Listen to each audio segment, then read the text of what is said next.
حالانکہ پورا مسلم بلاک کر رہا تھا، میں نے ایبسٹین کیا، اس لیے کہ مجھے پتا تھا کہ یہ لیبینز جائیں گے، یہ عراقی جائیں گے، یہ کون لے گا؟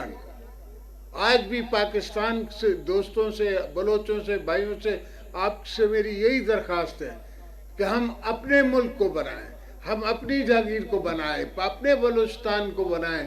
یہاں اتنے وسائل ہیں، اتنی گنجائش ہے آپ کی آگے بڑھنے کی، اور کوئی دنیا ہمیں لینے کے لیے تیار نہیں ہے، نہ لے سکتی ہے۔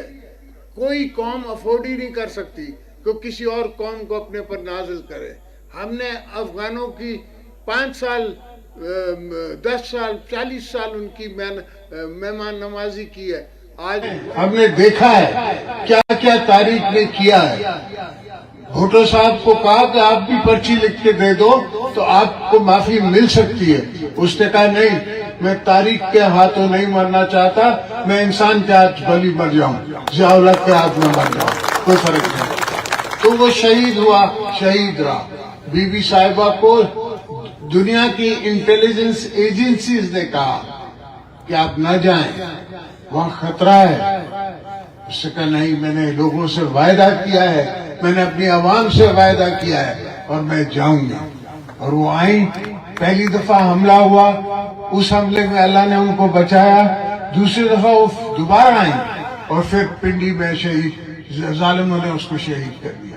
اور وہاں سے میں نے بیڑا اٹھایا، شہیدوں کا بیڑا ہم نے وہاں سے اٹھایا۔ اور ہم ہمیشہ، جب بلوچستان کی حکومت تھی اور پیپلز پارٹی کی حکومت تھی، میں ان کو بول بول کے تھک جاتا تھا، میری سنتے نہیں تھے، اتنا خوف تھا کہ بات کرنے کے لیے تیار نہیں تھے فیڈریشن سے۔ میں نے خود نیشنل اسمبلی سے بیٹھ کے ایک بنائی